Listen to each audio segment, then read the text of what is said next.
Hallelujah, thank you. ಇವತ್ತು ದೇವರಿನ ಜೊತೆ ಮಾತಾಡುವಂತನಿದ್ದಾನೆ. ಯಾವ ರೀತಿಯಾಗಿ ನಾವು ಪ್ರಾರ್ಥನೆಯನ್ನು ಆತನಿಗೆ ಸಲ್ಲಿಸಬೇಕು, ನಿಮ್ಮ ಪ್ರಾರ್ಥನೆ ಯಾವ ರೀತಿಯಾಗಿ ಇರಬೇಕು, ಆ ಪ್ರಾರ್ಥನೆಯಲ್ಲಿ ಎಂಥ ಬಲವಾಗಿರಬೇಕಂತ ದೇವರು ನಿಮ್ಮ ಜೊತೆ ಮಾತಾಡುವಂತನಾಗಿದ್ದಾನೆ. ಈ ವಾಕ್ಯ ಭಾಗವನ್ನು ನೀವು ನೋಡುವಾಗ ಯೇಸು ನಿಮ್ಮ ಹೃದಯದಲ್ಲಿ ಕಾರ್ಯ ಮಾಡ್ತಾನೆ. ನೀವು ಯಾವಾಗ ವಾಕ್ಯವನ್ನು ಓದಿ ಪ್ರಾರ್ಥನೆಗೆ ಹೋಗುವಾಗ ನಿಮಗೆ ಬಲವಾದ ಭರವಸೆ ಬರುವಂಥದ್ದಾಗಿದೆ. ಯಾಕಂದರೆ ವಾಕ್ಯದ ಮೂಲಕವಾಗಿ ನೀವು ಹಿಡಿದು ದೇವರನ್ನು ಪ್ರಾರ್ಥಿಸುವಾಗ ನಿಮ್ಮ ಎಲ್ಲ ಕಾರ್ಯಗಳು ನೆರವೇರುವಂಥದ್ದಾಗಿದೆ. ನೀವು ಒಂದೊಂದು ಕಾರ್ಯಕ್ಕಾಗಿ ಪ್ರಾರ್ಥಿಸುವಾಗ ಆ ವಾಕ್ಯದ ಭಾಗದಲ್ಲಿ ನೀವು ಹೇಳಬೇಕು, ಆ ವಾಕ್ಯಗಳನ್ನು ನೀವು ರಿವೀಲ್ ಮಾಡಬೇಕು, ಆ ವಾಕ್ಯಗಳು ಪ್ರತಿನಿತ್ಯ ಹೇಳಬೇಕು. ಇವತ್ತು ನಿನಗೆ ಸಾಲದ ಸಮಸ್ಯೆ ಇದ್ದರೆ ದೇವರು ಯಾವ ವಾಕ್ಯವಿಟ್ಟಿದ್ದಾನೆ, ಯಾವ ವಾಕ್ಯಕ್ಕಾಗಿ ನಾನು ನೋಡಬೇಕು, ನೀನು ಧನವಂತನಾಗಬೇಕು, ನಿನಗೆ ಘನ ಬೇಕು, ನಿನಗೆ ಎಲ್ಲಿ ಹೋದರೂ ಮರೆಯದೆ ಬೇಕಾದರೆ ಯಾವ ವರವಿಟ್ಟಿದ್ದಾನೆ, ಯಾವ ವಾಕ್ಯ ನನಗಾಗಿ ಇಟ್ಟಿದ್ದಾನೆ ಅಂತೇಳಿ ನೀವು ಆ ಹೃದಯದಲ್ಲಿ ಅಳವಡಿಸಬೇಕು. ಆವಾಗ ದೇವರು ನಿಮ್ಮ ಮಾತುಗಳು ಕೇಳುವಂತನಾಗಿದ್ದಾನೆ. ನಾವು ಎಷ್ಟೇ ಪ್ರಯಾಸ ಪಟ್ಟರೂ ಮೊದಲನೇದಾಗಿ ಪ್ರಾರ್ಥನೆ ನೋಡ್ತೇವೆ. ಈ ಪ್ರಾರ್ಥನೆ ಕುರಿತಾಗಿ ನೋಡ್ತೇವೆ ನಾವು ಯಾವ ರೀತಿಯಾಗಿ ಪ್ರಾರ್ಥನೆ ಮಾಡಬೇಕು. ಒಂದು ಪ್ರಾರ್ಥನೆ ಏನಿರುತ್ತೆ ನಾವು ಸಾಧಾರಣವಾಗಿ ಮಾಡ್ತೇವೆ, ಏನೋ ಪ್ರಾರ್ಥಿಸಬೇಕಲ್ಲ ಅಂಥೇಳಿ ದೇವರ ಸಮ್ಮುಖದಲ್ಲಿ ಹೋಗಿ ಪ್ರಾರ್ಥನೆ ಮಾಡುವಂತರಾಗಿದ್ದೇವೆ.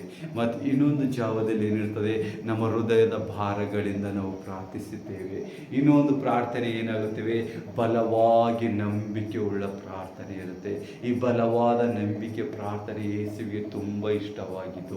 ನಾವು ಯಾವಾಗ ಬಲವಾಗಿ ನಮ್ಮ ಕಣ್ಣೀರು ಇಲ್ಲದೆ, ನಾವು ಒಣ ನಂಬಿಕೆ ಇಲ್ಲದೆ ಬಲವಾಗಿ ಪ್ರಾರ್ಥನೆ ಅಂದರೆ ಬಲವಾದ ನಂಬಿಕೆಯಲ್ಲಿ ನಾವು ಪ್ರಾರ್ಥಿಸಿದಾಗ ಆತನು ನಿಮ್ಮನ್ನು ಮುಟ್ಟುವಂಥ ದೇವರಾಗಿದ್ದಾನೆ. ಆ ಬಲವಾದ ಪ್ರಾರ್ಥನೆ ನಿಮ್ಮಲ್ಲಿ ಯಾವಾಗ ಕಾರ್ಯ ಮಾಡ್ತದಂದರೆ, ಸತ್ಯವೇದವು ಪವಿತ್ರ ಬೈಬಲ್ ಓದಿದಾಗ, ದ ಹೋಲಿ ಬೈಬಲ್ ನೀವು ಓದಿದಾಗ ಆ ಪ್ರಯಾಣದಲ್ಲಿ ನಿಮ್ಮ ಜೊತೆ ಯೇಸು ಮಾತಾಡುವಂತನಿದ್ದಾನೆ. ಆ ಮಾತಾಡಿದಾಗ ನೀವು ತಂದೆ ಹತ್ರ ಹೋಗಿ ವಿಜ್ಞಾಪನೆ ಏನೇ ಮಾಡ್ತಿರಲ್ಲ, ಆ ವಿಜ್ಞಾಪನೆಗೆ ನಿಮಗೆ ಸದೃತ್ತರ ಅಂದರೆ ಆಶೀರ್ವಾದವನ್ನು ಸಿಗುವಂಥದ್ದಾಗಿದೆ. ಆ ಆಶೀರ್ವಾದ ಮೂಲಕ ನೀವು ಲೋಕದಲ್ಲಿ ಜಯಿಸುವಂತರಾಗಿದ್ದೀರಿ. ಆ ಆಶೀರ್ವಾದ ಮೂಲಕ ಈ ಲೋಕದಲ್ಲಿ ನೀವೇನು ಮಾಡ್ತೀರಿ, ಕಾರ್ಯಗಳು ಮಾಡುವಂತರಾಗಿದ್ದೀರಿ. ಯಾವ ಕಾರ್ಯ? ಪವಿತ್ರಾತ್ಮನ ಕಾರ್ಯಗಳು, ಆತ್ಮಿಕ ಲೋಕದಲ್ಲಿ ಬೆಳೆಯುವಂಥ ಕಾರ್ಯ, ಕಣ್ಣಿಗೆ ಕಾಣದ ಒಂದು ಆತ್ಮಿಕವಾದ ಹೊಸ ಜೀವನದಲ್ಲಿ ನೀವು ಪ್ರವೇಶವಾಗ್ತೀರಿ. ಅದೇ ಪ್ರಾರ್ಥನೆಯಿಂದ, ಅದರಿಂದ ಆ ಪ್ರಾರ್ಥನೆಯಿಂದ ನೀವು ಅಷ್ಟು ಬಲಶಾಲಿ ಆಗ್ತೀರಿ. ನೀವು ದೈಹಿಕವಾಗಿ ಬಲವಿಲ್ಲ, ಆತ್ಮಿಕವಾಗಿ ಬಲವಾಗ್ತೀರಿ.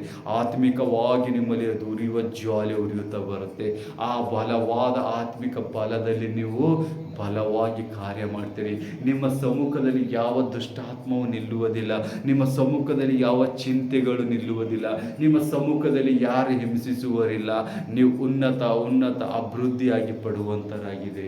ನೋಡಿ, ನಾವಿಲ್ಲಿ ಪ್ರಾರ್ಥನೆ ಮೂಲಕವಾಗಿ ಇವತ್ತು ವಾಕ್ಯ ಹೇಳುವಾಗ, ಯಾವಾಗ ಇಸ್ರಾಯೇಲರು ಆ ಒಂದು ದಾಸೋತದಲ್ಲಿ, ಇಸ್ರಾಯೇಲರು ಐಗುಪ್ತದಲ್ಲಿ ದಾಸೋತರಾಗಿದ್ದಾಗ ಆ ದಾಸೋತದಿಂದ ಅವರು ಕುಂದು ಹೋಗಿ ಏನು ಮಾಡ್ತಾರ, ದೇವರಿಗೆ ಮನವಿ ಇಡ್ತಾರ. ಆ ಮನವಿಟ್ಟಾಗ ದೇವರು ಅವರ ಪ್ರಾರ್ಥನೆಯನ್ನು ವಿಜ್ಞಾಪನೆ ಕೇಳಲ್ಪಡ್ತಾನೆ. ನಾವು ಯೆಹೋಶುವನನ್ನು ನೋಡ್ತೇವೆ, ಸೂರ್ಯ ಚಂದ್ರನನ್ನು ನಿಲ್ಲಿಸುವಂಥದ್ದು ಯಾವುದಕ್ಕಾಗಿ? ಪ್ರಾರ್ಥನೆ. ಏನು ಮಾಡ್ತಾನೆ ಆತನು? ಏನಾದರೂ ಜಗಳ ಆಡ್ತಾನೆ? ಏನಿಲ್ಲ, ಪ್ರಾರ್ಥನೆ. ಆ ಯುದ್ಧ ಮುಗಿಬೇಡ್ದು ನಾವು ಜಯ ಹೊಂದಬೇಕಂತ ಏನು ಮಾಡ್ತಾನ, ಯೆಹೋವನಿಗೆ ಪ್ರಾರ್ಥಿಸುತ್ತಾನೆ. ಆ ಹಗಲು ರಾತ್ರಿ ಓಡಾಡುವ ಚಂದ್ರನು, ಆ ಚಂದ್ರ ಈ ಪ್ರಕೃತಿಯನ್ನೇ ದೇವರು ಸೃಷ್ಟಿಸಿದ. ಆ ಪ್ರಕೃತಿಯನ್ನು ನಿಲ್ಲಿಸುವ ಶಕ್ತಿ ಯಾರ ಹತ್ರ ಇದೆ? ಯೇಸು ಕ್ರಿಸ್ತನ ಹೆಸರಲ್ಲಿದೆ. ಆ ಯೇಸು ಕ್ರಿಸ್ತನ ಏನು ಮಾಡ್ದ, ಆ ಜಾಶುವನು ಪ್ರಾರ್ಥಿಸಿದಾಗ ಅಲ್ಲೇ ನಿಂತು ಆ ಯುದ್ಧ ಮುಗಿಯುವವರೆಗೂ ಅವು ಅಲ್ಲಿ ತಗಲಿದೇ ಇಲ್ಲ. ನೋಡಿರಿ ಎಷ್ಟು ಸಾಮರ್ಥ್ಯವುಳ್ಳ ಪ್ರಾರ್ಥನೆ. ನಾವು ಮತ್ತೆ ಮುಂದೆ ನೋಡ್ತೇವೆ, ಎಸ್ತರಳು ಇಸ್ರಾಯೇಲರು ಒಂದು ಬಾಂಧವ್ಯದಲ್ಲಿ ಇದ್ದಾಗ 3 ದಿವಸ ಫಾಸ್ಟಿಂಗ್ ಪ್ರೇಯರ್. ಯಾರು ಅವಳ ದಾಸಿಯರು ಅವಳ ಜೊತೆ ಇದ್ದರೆ ಎಲ್ಲರಿಗೋಸ್ಕರ ಏನು ಮಾಡ್ತಾಳ, ನೀವೆಲ್ಲರೂ ಉಪವಾಸ ಪ್ರಾರ್ಥನೆ. ಎಷ್ಟು ದಿವಸ? 3 ದಿವಸದ ಪ್ರಾರ್ಥನೆ. ನೋಡಿರಿ, 3 ದಿವಸದ ಪ್ರಾರ್ಥನೆ ಆದಾಗ ಅವಳು ಆ ಬಾಂಧವ್ಯದಿಂದ ಇಸ್ರಾಯೇಲರ ಜನರನ್ನು ಬಿಡಿಸುತ್ತಾಳೆ. ಯಾವುದು ನಂಬಿಕೆ, ಬಲವಾದ ನಂಬಿಕೆ. ಏನು ಅವಳ ಹತ್ರ ಏನಿತ್ತು ಏನದು ಸಮೇತ ಇಲ್ಲ. ನಂಬಿಕೆ, ಪ್ರಾರ್ಥನೆಯಲ್ಲಿ ನಂಬಿಕೆ. ನೀವು ಉಪವಾಸ ಪ್ರಾರ್ಥನೆ ಮಾಡಿರಿ. ಮೊದಲನೇದಾಗಿ 1 ದಿವಸ ಉಪವಾಸ ಪ್ರಾರ್ಥನೆ. ಯಾವಾಗ ಇಸ್ರಾಯೇಲರು ಒಂದು ಯುದ್ಧದಲ್ಲಿ ಘೋರವಾಗಿ ಸೋಲುವಂಥದ್ದಾದಾಗ ದೇವರಿಗೆ ಮನವೇಗ್ತಾರೆ. ದೇವರಿಗೆ ನಾವೆಲ್ಲ ಚಿಕ್ಕ ಮಕ್ಕಳು ಹಿಡ್ಕೊಂಡು ಪ್ರಾಣಿ ಪಕ್ಷಿಗಳ ಊರಲ್ಲೆಲ್ಲ ಇದ್ದವರು 1 ದಿವಸ ಉಪವಾಸ ಪ್ರಾರ್ಥನೆ, ಆತನಿಗೆ ಆರಾಧಿಸುತ್ತಾ, ಆತನಿಗೆ ಸ್ತುತಿ ಸ್ತೋತ್ರ ಹೇಳುತ್ತಾ 1 ದಿವಸ ಫಾಸ್ಟಿಂಗ್ ಮಾಡಿದಾಗ ಅಲ್ಲಿ ಅವರಿಗೆ ಯುದ್ಧವನ್ನು ಗೆದ್ದಿದ್ದಾರೆ. ಯಾವಾಗ ಯೆಹೋವ ದೇವರೇ ಅವರಿಗಾಗಿ ಯುದ್ಧ ಮಾಡುವಂತನಾಗಿದೆ. ನಾವು ಎರಡನೇದಾಗಿ ನೋಡ್ತೇವೆ, ಎಸ್ತಾರಳು ಏನು ಮಾಡಿದಳು, 3 ದಿವಸ ಫಾಸ್ಟಿಂಗ್ ಪ್ರೇಯರ್ ಮಾಡಿದಾಗ ಅವರನ್ನು ಬಿಡಿಸಲ್ಪಟ್ಟಿತ್ತು ಇಸ್ರಾಯೇಲನು. ಇಲ್ಲಿ ನಾವು ಮತ್ತೆ ಸೌಲನು ಪೌಲ ಆಗಿದಾಗ ನೋಡ್ತೇವೆ, ಆತನು ದೇವರ ದರ್ಶನವನ್ನು ಕಂಡಿದಾಗ ಆತನು ಜೂಡನ ಮನೆಯಲ್ಲಿ 3 ದಿವಸ ಉಪವಾಸದ ಪ್ರಾರ್ಥನೆ, ಅನ್ಯ ಭಾಷೆಯಲ್ಲಿ ಪರಿಶುದ್ಧ ಬೆಂಕಿಯಾಗಿ ಪ್ರಾರ್ಥಿಸಲ್ಪಡ್ತಾನೆ.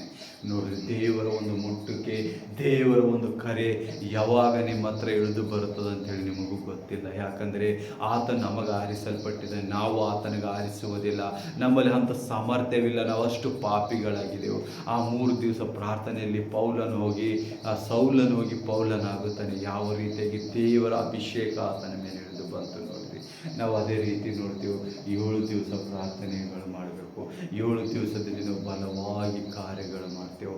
ಎಷ್ಟೆಲ್ಲ ಕಾರ್ಯಗಳಿಗೆ ಮುಂದುವರಿತೇವೆ ಅಂದರೆ ನಾವು ನಿತ್ಯ ಪ್ರಾರ್ಥಿಸಬೇಕು. ಈ 7 ದಿವಸ 10 ದಿವಸ ಪ್ರಾರ್ಥನೆ ಡ್ಯಾನಿಯಲ್ ಮಾಡ್ತಾನೆ. 21 ಡೇಸ್ ಡ್ಯಾನಿಯಲ್ ಮಾಡ್ತಾನೆ.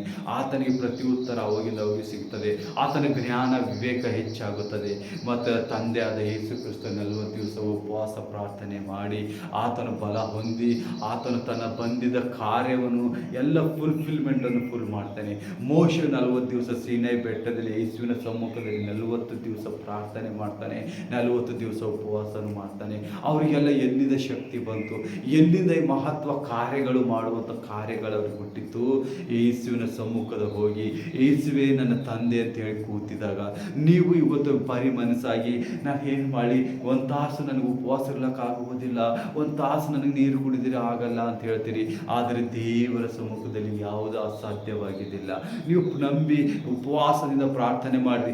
ಎಷ್ಟೆಲ್ಲ ನೀವು ಪ್ರಾರ್ಥನೆ ಮಾಡ್ತಿರಲ್ಲ, ನಿಮ್ಮ ಕುಂದುಗಳು, ಚಿಂತೆ, ದುಃಖ ದೂರ ಹೋಗುತ್ತದೆ. ನೀವು ದೇವರ ಸಮ್ಮುಖದಲ್ಲಿ ನಿಜವಾಗಿ ಬರುವಂತರಾಗಿದ್ದೀರಿ. ಆತನ ಸಮೀಪಕ್ಕೆ ನೀವು ಬರುವಂತರಾಗಿದ್ದೀರಿ. ನೋಡಿ, ದೇವರ ಮಕ್ಕಳೇ, ನೀವು ದೇವರಂತೆ ನಡೆಯಬೇಕು. ನೀವು ದೇವರ ಮಕ್ಕಳಾಗಿದ್ದೀರಿ, ನೀವು ದೇವರಂತೆ ನಡಿಬೇಕು. ದಾನಿಯೇಲನು 10 ದಿವಸ ಉಪವಾಸ ಮಾಡಿ ಪ್ರಾರ್ಥಿಸ್ತಾನೆ. 10 ದಿವಸ ಪ್ರಾರ್ಥನೆಯಲ್ಲಿ ಏನು ಮಾಡ್ತಾನೆ, ಆತನು ರಾಜ್ಯ ಭೋಗ ಅಂದರೆ ರಾಜ್ಯ ಮಾಡುವಂಥ ಊಟ ಅದನ್ನು ಬೇಡ, ನನಗೆ ಒಣವಾದ ಊಟ ಅಂದರೆ ತರಕಾರಿ ಊಟ, ಹಾಲು ಮೊಸರು ಮಾತ್ರ ಕುಡಿರಿ. 10 ದಿವಸ ಆದಮೇಲೆ ಆ ರಾಜ್ಯನ ಊಟ ಉಣ್ಣುವಂಥವ್ರು. ಮತ್ತು 4 ಜನ ಯಾರಂದ್ರೆ ಶಾದ್ರಕ್, ಮೇಷಕ್, ಅಬೇದ್ನೆಗೋ ಮತ್ತು ದಾನಿಯೇಲನು ಊಟ ಮಾಡಿದ. ಆವಾಗ ಅವರು ರಾಜ್ಯದ ಒಂದು ಊಟ ಮಾಡಿದವ್ರಿಗಿಂತ ಇವರು ಬರೀ ಯೇಸುವಿಗೆ ಪ್ರಾರ್ಥಿಸಿದಾಗ ಇವರು ಒಣ ಊಟ, ತರಕಾರಿ, ಮಾಂಸ ಅಂದರೆ ಏನಾದರೂ ನಾರ್ಮಲ್ ಆದ ಊಟ ಮಾಡಿ ಅವ್ರಿಗಿಂತ ಸುಂದರವಾದರು, ಅವ್ರಿಗಿಂತ ಬಹಳ ಬುದ್ಧಿ ಜ್ಞಾನ ಉಳ್ಳವರಾದರು. ಇದು ಎಲ್ಲಿ? ಅವ್ರ ಹತ್ರ ಏನಾದರೂ ಶ್ರಮೇತ? ನೋ, ಅದೇ ಶಾದ್ರಕ್, ಮೇಷಕ್, ಅಬೇದ್ನೆಗೋಗೆ ಆ ಬೆಂಕಿ ಒಳಗೆ ಹಾಕಿದಾಗ, ನಾನು ಬೆಂಕಿ ಒಳಗೆ ಹಾಕಿದಕ್ಕೆ ಸೋತ್ರ, ನಾನು ಸತ್ತು ಹೋಗ್ತೀನಿ ಅಂತ ಹೇಳಿ ಅವರೆಲ್ಲ ನಂಬಿಗಸ್ತನಾಗಿದ್ದಾನ. ಅವನು ನಂಬಿಗಸ್ತರಾಗಿದ್ದರು.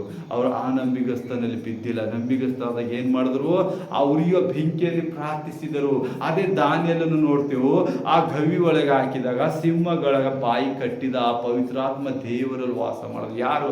ಯೇಸು ಕ್ರಿಸ್ತನು. ಅವನೇನು ಮಾಡ್ತಾನೆ, ಅಲ್ಲಿ ಹೋಗಿ ಪ್ರಾರ್ಥನೆ. ಆ ಪ್ರಾರ್ಥನೆ ಮಾಡಿದಾಗ ಅದರ ಬಾಯಿಯನ್ನು ಕಟ್ಟಲ್ಪಡುತ್ತದೆ, ಆ ಸಿಂಹಗಳ ಬಾಯಿಯನ್ನು ಕಟ್ಟಲ್ಪಡುತ್ತದೆ. 21 ಉಪವಾಸ ಪ್ರಾರ್ಥನೆಯಲ್ಲಿ ದಾನಿಯೇಲನಿಗೆ ಆ ಪ್ರಾರ್ಥನೆಯ ಉತ್ತರ ತರೋಕೆ ಮಿಖಾಯಲ ದೇವದೂತರು ಯಾವುದು ಸತೆ ಸೈತಾನನ ಜೊತೆ ಯುದ್ಧವಾಡಿ ಆತನು ಆನ್ಸರನ್ನು ತರುವಂತಾದ ಉತ್ತರವನ್ನು ತಂದಿದ. ನೋಡಿರಿ, ನಮ್ಮ ಪ್ರಾರ್ಥನೆಗೆ ಎಷ್ಟು ಶ್ರೇಷ್ಠವಾದ ಒಂದು ಬಲವಾದ ಕಾರ್ಯವಿದೆ. ನಾವು ಮಾಡುವ ಪ್ರಾರ್ಥನೆ ಎಂದಿಗೂ ವ್ಯರ್ಥ ಆಗಿ ಹೋಗಲ್ಲ, ಅದರಲ್ಲಿ ಬಲವಾಗಿ ಕಾರ್ಯ ಮಾಡ್ತದೆ. ನೀವು ಪ್ರಾರ್ಥನೆ ಮಾಡುವಾಗ ಅಲ್ಲದಾರದಂತ ಕೇಳಿ ದೇವರ ಮನಸ್ಸನ್ನು ನೋಯಿಸಬಾರದು. ನಿನಗೇನು ಬೇಕು ದೇವರಿಗೆಲ್ಲ ಮೊದಲೇ ಗೊತ್ತಿದೆ. ನೀನೇನು ಮಾಡಬೇಕು, ದೇವರ ಸಮ್ಮುಖದಲ್ಲಿ ಪ್ರಸನ್ನತೆಯಾಗಿ ಹೋಗಬೇಕು. ನಿನ್ನ ಪಾಪ ದ್ರೋಹಗಳು, ನೀ ಯಾರಿಗಾದರೂ ದ್ವೇಷ ಇಟ್ಟಿದ್ದಿ ದೋಷ ಬಿಡು. ನೀ ಯಾರ ಮೇಲಾದರೂ ಹಠ ಹಿಡಿದಿದ್ದಿ ಹಠವನ್ನು ಬಿಡಬೇಕು. ನೀ ಯಾರ ಮೇಲಾದರೂ ನೀನು ಕೋಪಗೊಂಡಿದ್ದಿ ಅಂದರೆ ಅದು ಬಿಟ್ಟು ಬಿಡಬೇಕು. ನೀನು ಯಾರಿಗಾದರೂ ಮೋಸ ಮಾಡುತ್ತಿದ್ದಂದ್ರೆ ಮೋಸ ಬಿಡಬೇಕು. ನಿರಾಳ ಮನಸ್ಸಾಗಿ ಶಾಂತ ಗುಣವಾಗಿ ಪ್ರಸನ್ನತೆಯಿಂದ ಆತನ ಮುಂದೆ ಓದಿದಾಗ ನಿನ್ನ ಪ್ರಾರ್ಥನೆಗೆ ಉತ್ತರ ಬರಲ್ಪಡ್ತದೆ. ಇಲ್ಲಿ ನೋಡಿರಿ, ದಾನಿಯೇಲನು ದಿನದಲ್ಲಿ 3 ಜಾವ ಪ್ರಾರ್ಥನೆ ಮಾಡ್ತಿದ್ದ, ಮಾರ್ನಿಂಗ್, ಮಧ್ಯಾಹ್ನ, ಈವ್ನಿಂಗ್ಲಿ. ದಿನಾಂತರ ದಿನ ಅದೇ ಅಭ್ಯಾಸ ಮಾಡ್ತಾ ಇದ್ದ. ಅದೇ ಮಾಡಿ ಅದೇನು ಇಸ್ರಾಯೇಲರ ಕಡೆ ಯೆರೂಸಲೇಮಿನ ಕಡೆ ಕುಂತು ಆ ಚರ್ಚ್ ಕಡೆ ಮುಖ ಮಾಡಿ ಅವನ ಕಿಟಕಿ ದ್ವಾರ ತೆರೆದಲ್ಲಿ ಪ್ರಾರ್ಥಿಸ್ತಾ ಇದ್ದ.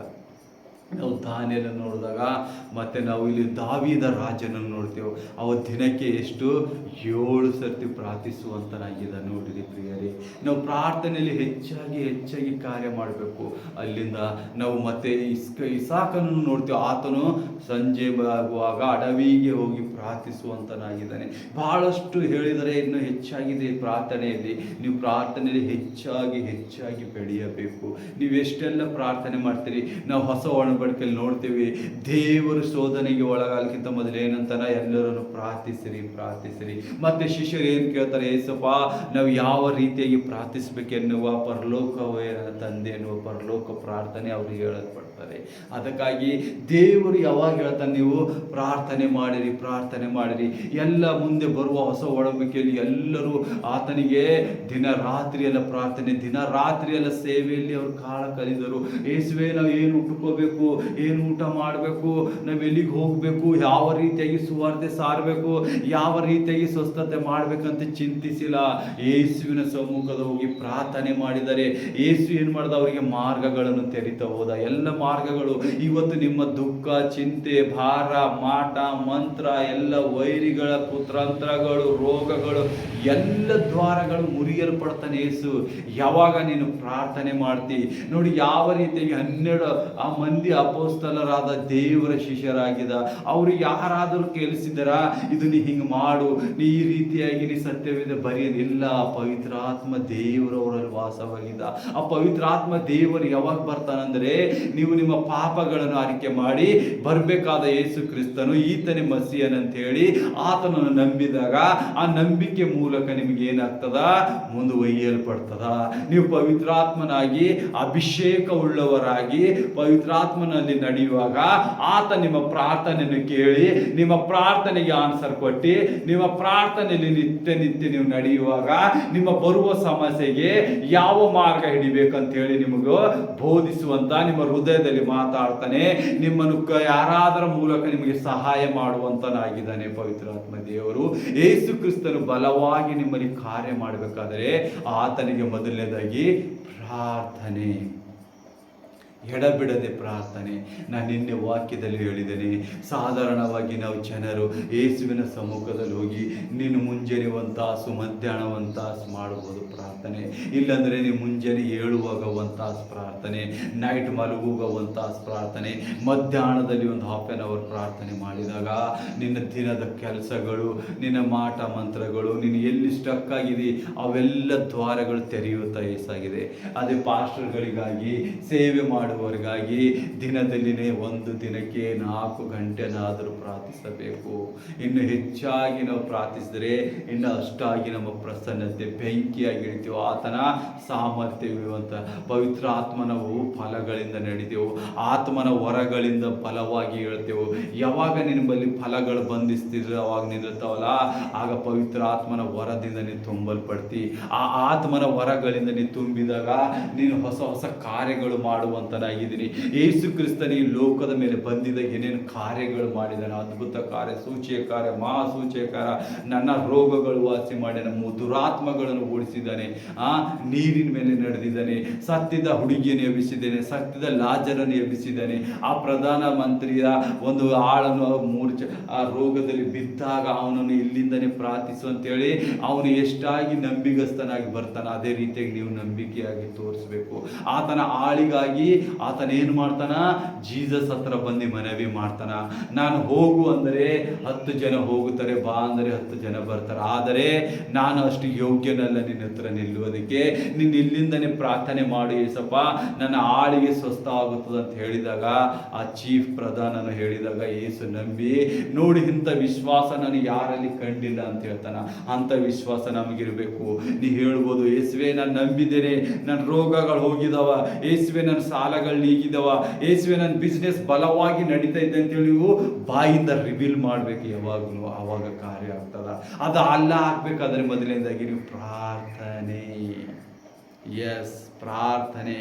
ನೀವು ಪ್ರಾರ್ಥನೆ ಜೀವಿತದಲ್ಲಿ ಎಷ್ಟಾಗಿ ಹೆಚ್ಚಾಗ್ತೀರಿ ಅಷ್ಟೆಲ್ಲ ಬಲ ಹೊಂದುತ್ತೀರಿ. ಅದಕ್ಕಾಗಿ ದೇವರ ಸಮ್ಮುಖದಲ್ಲಿ ಕಾರ್ಯ ನಡಿಬೇಕಾದರೆ ಪ್ರಾರ್ಥನೆ. ಪ್ರಿಯರೇ, ನಾನು ಇಷ್ಟು ಹೇಳ್ತೀನಿ, ಇವತ್ತು ಮುಂಜಾನೆ ಜಾವದಲ್ಲಿ ಪ್ರಾರ್ಥನೆಯಲ್ಲಿ ನಿರಂತರವಾಗಿರಿ. ನಿಮ್ಮ ಹೃದಯವೆಲ್ಲ ಆತನಿಗೆ ಒಪ್ಪಿಸಿರಿ. ಆತನು ನಿಮಗಾಗಿ ಪ್ರಾರ್ಥಿಸುವಂತನಾಗಿದ್ದಾನೆ. ಹೌದು, ನೀವು ಪ್ರಾರ್ಥನೆ ಮಾಡಿದ್ರೆ ಆತನು ನಿಮಗಾಗಿ ಮಾಡುವಂತಾಗಿದ್ದಾನೆ. ಹೌದು, ಯೇಸು ಕ್ರಿಸ್ತನೇ ನಿಮಗಾಗಿ ಪ್ರಾರ್ಥಿಸುವಂತನಾಗಿದ್ದಾನೆ. ಇದು ನಿಜವಾದ ಮಾತು. ನೀವು ಅಂತಿರ್ಬೋದು, ನಾವು ಪ್ರಾರ್ಥನೆ ಮಾಡಿದ್ರೆ ನನ್ನ ತಂದೆ ನನಗಾಗಿ ಪ್ರಾರ್ಥಿಸ್ತಾನೆ ಇಲ್ಲೋ, ಅವನ ಆನ್ಸರ್ ಕೊಡಲಿಲ್ಲ. ಆತ ನಿಮ್ಮ ಪ್ರಾರ್ಥನೆ ತಂದೆಗೆ ವಿಜ್ಞಾಪನೆ ಮಾಡ್ತಾನೆ. ತಂದೆ ಆತನ ಕುಂತಿ ನಮ್ಮ ಕಾರ್ಯ ಮಾಡಿ ಪವಿತ್ರ ಆತ್ಮ ದೇವರು ಸಫಲ ಮಾಡ್ತಾನೆ. ಇದು ನಿಜವಾದ ಮಾತದ. ನೀನು ಎಷ್ಟೆಲ್ಲ ಪ್ರಾರ್ಥನೆ ಮಾಡ್ತಲ್ಲ ಅಷ್ಟೆಲ್ಲ ಪ್ರಾರ್ಥನೆ ನಿನ್ನ ತಂದೆ ಮಾಡುವಂತನಾಗಿದ್ದಾನೆ ಯೇಸು ಕ್ರಿಸ್ತನು. ಈ ಹೊಸವಾದ ಪ್ರೊಫೆಟಿಕ್ ವರ್ಡ್ ನಿಮಗೆ ಕೊಟ್ಟಿದ್ದಾನೆ ಇವತ್ತು ಯೇಸು. ನೀವು ಪ್ರಾರ್ಥನೆ ಮಾಡಿದಾಗ ಯೇಸು ನಿಮಗಾಗಿ ಪ್ರಾರ್ಥನೆ ಮಾಡ್ತಾನೆ. ಆವಾಗ ನಿಮ್ಮ ಪ್ರಾರ್ಥನೆಗೆ ಉತ್ತರ ಸಿಗುತ್ತದೆ, ನೀವು ಬಲವಾಗಿ ಕಾರ್ಯ ಮಾಡುವಂತಾರೆ.